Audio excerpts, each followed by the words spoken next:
Jesus, move the camera a little bit. Boy, you don't need to move it. No, and accidentally move it. Can't lift it up Yeah. it cut off. Walip too. Alright, perfect. Welcome back to Kingdom Expression, where it's all about changing life through effective living. You have asked for it, so I'm giving it to you. You want to know how to get to Canada. You have seen my recent video where I shared experience vlogging. My wife is helping me to learn to vlog because I'm an educator and a counselor in practice and in training, so I'm all about just giving information. But she's encouraging me. I need to be more flexible and more allow people to feel more as though they are part of my life. So, but I'm back to now being Kevon, giving you information. People who want to know the process behind Canada, applying for visa. There's so much that happens behind the scene. Before you see someone on an airplane, there's a lot that happens behind the scene.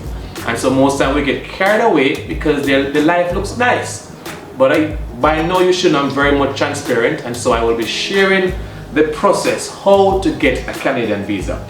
Shout out to Mr. Bird from Fogarwood High School. One of my friends, he has been rooting with me. And of course, you know, I'm trying to create a culture where I share and big up some people who behind the scenes, they're saying, bro, go, you're doing great stuff, keep on, give us information. And so big up Mr. Bird. And also Reverend Sheldon Anderson, former first vice chairman of the Church of God in Jamaica, where we are served for many years. I met him in Canada. He recently migrated to Canada. I big up the big boss because of course we go way back. He's a great preacher. Check him out wherever he preaches. You need to be there. Now let's get straight into the process of going to Canada or getting a Canadian visa. But I can't help myself but to give you a story.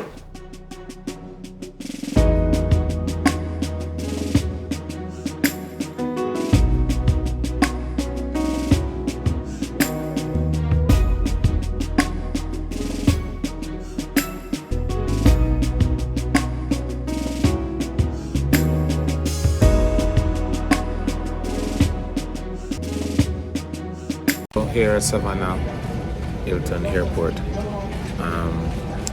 for the second time rather.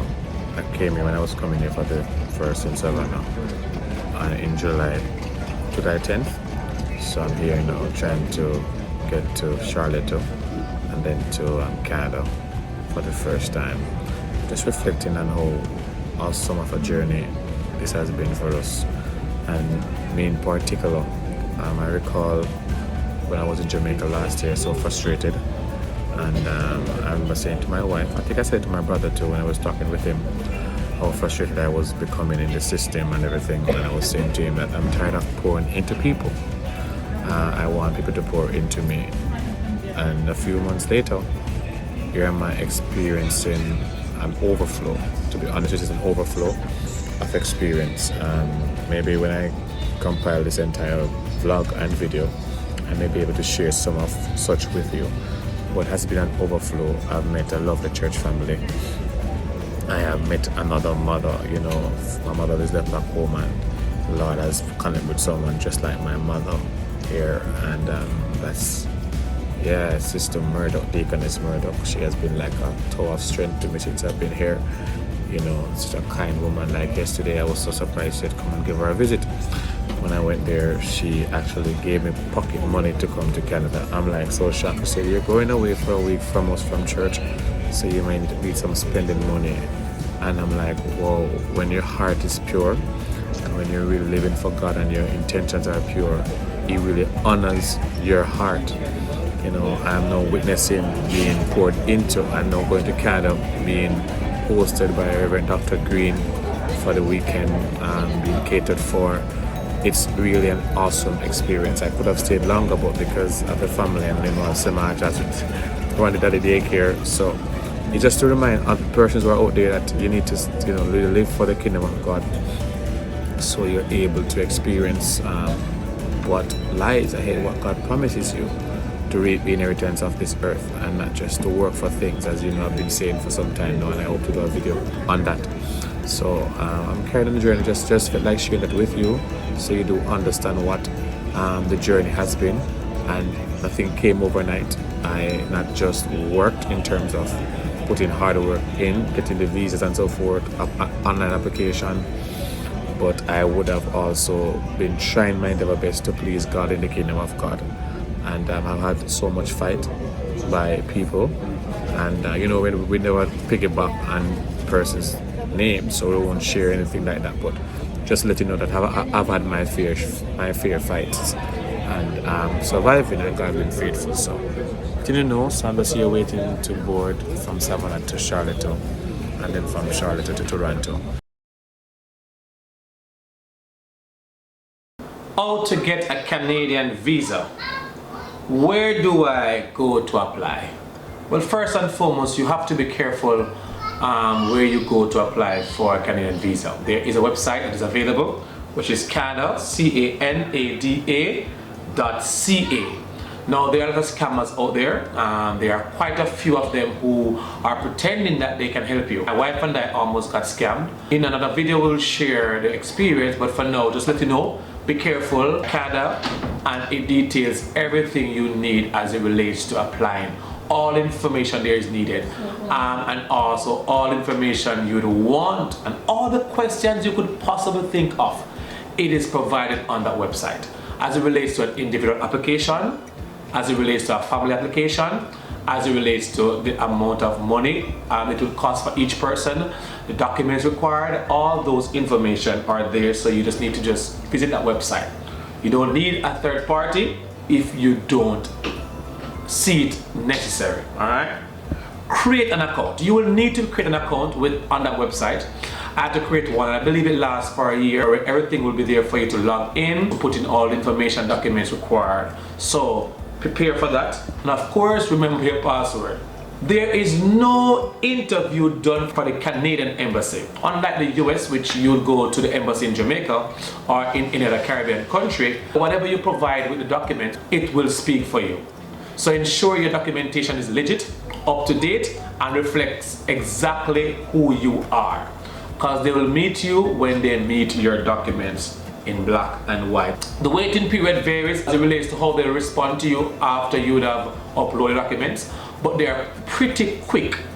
I remember plugging in those information on the website about the Saturday, and by the Sunday morning I got some emails giving me an update on what is next and what is required of me. Yes, after you have done the biometric and all that, you are required now to wait on a request from them to bring in your passport. If you don't get an invite to bring in your passport, don't be like me. I went there not knowing that I should have waited, because I was on a timeline to get to Canada. That was last April, and the passports were not ready. You have to wait on an invite to bring in your passports after you have cleared the biometrics. What the biometric is, they gather information from a photograph of you and your fingerprints. Now, if you have had some data biometrics done with the Canadian embassy within a 10-year period, the last time I checked, you should be able to bypass that process, which will give you a quicker time to submit an application for a visa. If you have not done a biometrics within 10 years, you will be required to do one before you proceed to bring in your passports. The cost varies. I'll give you the quote in Jamaica dollars and the US dollars. So last year, I had spent about 65 to 70,000 Jamaican dollars, which is roughly about 450 to 500 US dollars for the family package. For an individual, it's roughly about 200 US, Jamaican maybe about 25 to 30,000 dollars, and with inflation it may be more now, but just giving a rough check of what it will cost you. So that's basically a rough case scenario as it relates to applying on the website. Knowledge is power, and the lack of it will cost you a fortune. Now, it's very important before you think of just upping and leaving your country out of frustration like we were, but thank God we did this. We researched. And research here doesn't mean that you need to be a doctor or guru. It simply means you need to talk to people, watch some videos on TikTok and YouTube. Watch my video. Well, I'm just joking, but watch a video that tells about the process. Watch people who are real and honest with you, and do your simple, candid research. That will inform your decision as it relates to applying for Canada or any other first world country. So what we had done, we had reached out to a Canadian law firm in Canada, and I spoke to a lawyer. It cost me about $250 Canadian dollars, and we also went to a Canadian lawyer in Jamaica. It cost about $15,000 to get some knowledge about the different pathways and the options and what we can do and work response and so forth. And then I also reached out to a company that does filing for permanent residents from out of Canada. And so they had quickly upped to our application because they say we were a good pick based on our age, then being 31 and 30, I believe, or 31, 32, I don't know, that's my wife at that age. So that, along with our job and us being at the prime stage of migrating, that's because, you know, Canada works, you get a heavy point for your age. On that same note, as it relates to permanent residents, well, I'm not really doing a video on permanent residents, because, you know, residency. However, just to let you know, it is a point system that they go by, whether you're out of state or in Canada.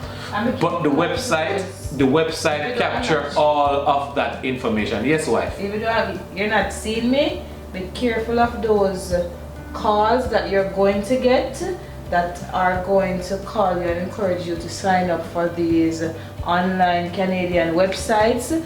Yes, once you start your Canadian journey, your number is in database and website, and they will reach out to you. Most of these companies are scammers because they're going to tell you that you can use the point system to become residents from Jamaica. That's not the case. Canadians to become a permanent resident doesn't come from you applying with a point system from a third world country easily. It takes work, money, time, investment, business. So when you get the calls about you becoming a PR residence with just you applying based on your job and money, do not take those trying to get your money, because in reality and based on our research, it doesn't come that easy. Sometimes you have to be in Canada. Even people now in Canada is struggling to become a PR. So be careful of those websites. Thank you very much, Shadow Lady. She doesn't want to show her face, but yes. That's a good point. But a very good point. Knowledge is power. Get knowledge. What I know I'm going to do too, even though I still get indications and notifications from different websites I would have subscribed to, getting Canadian news, learning about the country, the weather, and the most recent pathway and what to do. So even though I still do, I subscribe to different channels and websites. So I'm asking you, if you're serious about migrating, you got to put in the work. And one of the first work is knowledge. Get knowledge. Pay for it. If you don't pay for it, it will cost you a fortune in the future. Consider, what are some of the documents I need to have to apply for a Canadian visa? Well, you need to, obviously, your birth paper. So if you don't have one, you need to get one, right? Wherever you are, from which country you are, you need to know your family history. Your uncles, your aunt, your siblings, your half siblings. You need to know this information because there's a particular document that is required of you to generate information about your parents. And so if they are in Canada or a different country and they would have run off or whatever the case be, you need to know also sometimes their travel history, if my memory serves me right. That's how detailed Canada is, because Canada is really a family place and a safe place for family. So they want to ensure whomever they're pulling in their country, those persons have a clean record. So you need to have those documents ready. You need a job letter. So if you're not working, unless you're getting an invite from somebody who is a reputable individual in Canada, it's going to be very difficult for you.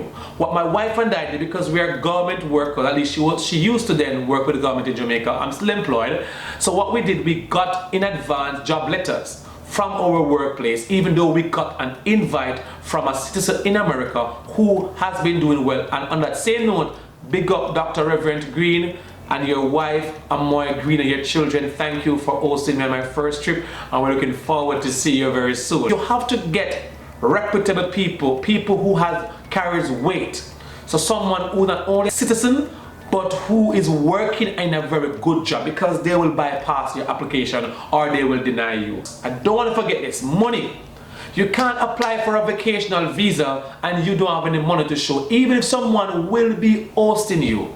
It's important to show that you have some level of financial stability. So what my wife and I did, even though it was in the same time period, we were working on leaving to the US, but because we had to be putting all those information, we just basically, it was easier for us. We could share a bank statement because we were trying to prepare ourselves financially to migrate to US. So we had a little funds to show to the Canadian Embassy when we applied, even though we got an invite from someone. When you're applying for the Canadian visa, whichever is, especially for the vocational visa, you need to ensure that the number of months or years you have in your passport is not close to expiration date. So that hit me. I never knew that that should have been done. So because my passport was done about 9 years ago, I never renewed it. I never knew I could have renewed my passport back in Jamaica before it was expired. So I applied to the Canadian Embassy, and when I applied, I had about 7 or 8 months remaining in my passport. My daughter had about 6. So we got the visa, but I got 7 months, my daughter got 6 months, my wife got 5 years because she just had renewed her passport, and my son just got his. He got 4 years. So it's important as you apply, you ensure you renew your passport or ensure your passport is fresh, so to speak. It's not like the US, which gives you a 10-year visa, with at least then, and I'm not sure what is the case now. They give you 10-year visa even if you have about 5 months remaining, which was then. I'm not sure what's the case now. How difficult is the process to apply for the Canadian visa, at least the vocational visa? To be frank with you, it can be very difficult. Yes, especially if you're not familiar with the terminologies and familiar with the migration languages and websites. Luckily for us, and conveniently, because we would have been in the mode or the period or the season of migrating, my wife and I would have been applying for a number of places and countries. So we would have had all the documents when we would have been applying for the Canadian Embassy or the Canadian visa. So it was pretty much, I won't say a walk in the park, but it was not as difficult as it should have been because we had some level of familiarity with the websites. If that's not the case for you, I am encouraging you to get a third party if you need to, because it can be very tedious if you're not technologically savvy, and if you're poor at documentation and record keeping, you will need to tighten up on that if you're going to apply on your own. And even if there's going to be a third party to assist you, they're going to require the same information. So you have to ensure you get familiar or get your documents in order. The process can take a long time depending on you and a very short time. For us, it took me roughly about 5 to 6 days to complete everything, to submit and to wait on the biometric, at least to submit the entire application. It took me about 5 days because I had to be learning, updating my computer, getting the latest Adobe Reader, and a lot more things, and to tighten up on some information, some records, to wait on the letters from your job, and so forth. I'm encouraging you, if you're going to apply for your vocational visa or just any visa per se, you need to get your records and your documents in order to make the transition and the application transaction smooth and as friendly as possible. The overall process of waiting period, we can't really speak definitively to why, because in that same period last year, April, there was a strike with the employees who worked for the Canadian Embassy in Canada, and so there was a month delay for the applications generally for everybody who were applying. There was a lobby for more pay. So once they would have resolved that, they responded to us very quickly. I was the primary applicant. When we submitted all the passports, about 2 days or 3 days time, they responded to us. So within a week, we got back our passport, which we needed because we were going to the US Embassy in like 2 weeks time. So they were very worried and concerned because we never wanted to lose the opportunity of moving to the US because my wife would have gotten a job for a vocational visa for Canada. So luckily, Canada, big up yourself, they responded quickly. They were very proficient and very quick. You can trust what they say as it relates to the time frame once you have done your part. If your documentation begs questioning based on what you write or put on documents, they think that there are things hidden, it can take a longer period. They may call you in or may request some additional information from you. It is important you get it right from day one. Cross all your I's and all your T's. Dot your I's. Dot all your I's and cross all your T's. My mouth is moving very fast like my brain at this point in time. Next, research on your own. And I would have cited some of this in my earlier pointer. Please, information is at the fingertip now. Just follow some sensible people now. Follow some people who are sensible. The information is out there. There is not like then when it was dark age. Information is everywhere. TikTok, Instagram, Facebook, it's everywhere. So just take your time, subscribe to some people who are making sense, follow some people who are real, document, and don't listen to what everybody say about Canada or US or anywhere you're migrating to. Do your own research. We all speak from our experience, but not many persons will research and be objective. The truth is, some people are telling you some information because they want you to make the same mistake they did, or for you to be worse off than they are. So be careful of who you're following and who you're listening to. Do your simple research. Even if you don't like to read, I don't love to read, but I will read for reading's sake and to ensure my family is safe. Reading can be boring, but no, they are great editors and creators on YouTube and TikTok. Follow them and just make sense from nonsense. And lastly, what are my whys? My wife gave me this point. Why do I need to apply for a vacational visa or to leave where I'm at? You need to ask those questions in order to make an informed decision. Because if you don't, you're going to regret every moment of it. The third world mentality will not save in a first world. You have to update your mind, your behavior, your attitude in order to survive in a first world country. Don't follow what you see, how people look. Everybody look in America, they buy a nice hat and a shirt. It's the same, it's not expensive. So don't be fooled when you see these things. Be smart and be real with yourself.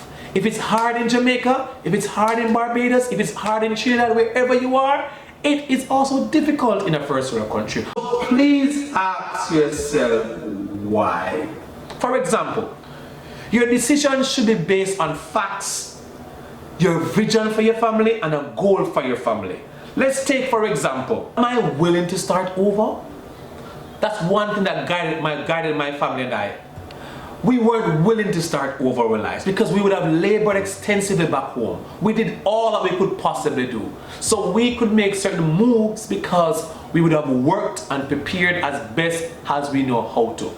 That's not the same tale for some or others. So you need to ask yourself, what is it? If you have not labored back home and you really want a bus or a bus said, you can come to a first world country and you can start over. That is fine. But you need to ask yourself that question. We are not willing to start over. It guided us. It guided us even when we pray to God. We said, God, we are asking you to help us to find somewhere. Choose for us because we're not going to start over. So Canada had, based on where we were in life, Canada had required us to start over based on our research. And so that's why we opted to US, because then my wife would have gotten a job. She's recognized as a classroom teacher with all her years of experience. We can rent a proper apartment, buy a proper vehicle. We can prepare for the weather and all those things. So you have to ask yourself these questions. Canada would demand me to find a different pathway, whether to go and study. Studying at that point, even though I'm studying now, but at least my wife is working. Is studying a need for me now? Is that I want more money or I want a change of scenery? That was a good question for us too. Do I have enough money to allow my family or me to transition safely without causing a recession or hardship on myself and my family? Yes, sometimes our decisions, it creates hardship. Rather than it being a process, which is natural to anything, any change in life is a process. But many of us, because of our ignorance, we end up making decisions which eventually becomes hardship and not a process. Where am I going? Which country are you going? Research the weather, the transportation system, what it is like. So coming here, I needed to be driving. What is the weather like in the Caribbean, the tropics? We don't really have season change. So in these first world countries, depending on where you are going, there is a drastic season change. They experience all 4 seasons. So you need to research this because it will affect your budgeting, affect your spending, affect your general financial status in opposed to where you're coming from. The exchange rate you need to also assess, because many people keep the US dollar versus the Canadian dollar versus the Jamaican dollar. They're all different, and sometimes if you're smart, it works out to be the same thing.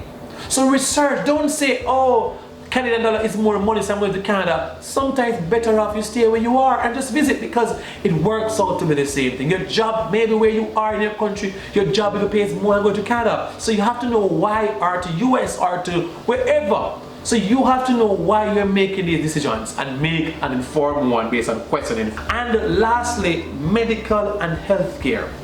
Not because a country says it is free, like Canada who says free healthcare, it means it's free for you. No, it's free for the Canadian citizens. You're not a Canadian citizen, you are an immigrant. So it means therefore a different condition for you as it relates to healthcare. Same thing with US. So please do your research in order to make an informed decision. It's about kingdom expression, changing life through effective living. We're about changing life, impacting people with knowledge as we learn from you and you learn from me, and we make our life meaningful and purposeful and productive as we live in the kingdom of God. I want to leave a quote I wrote for you. Having one option and not exploring others will create desperation. And desperation welcomes poor decision making, which eventually creates hardship and long suffering. Create more options for yourself in order not to be desperate, so that you don't welcome hardship and suffering and you can live a meaningful life. Yes, options allow you to think clearly. I thank you. See you soon in my next video. Hope you enjoyed this one. Peace out.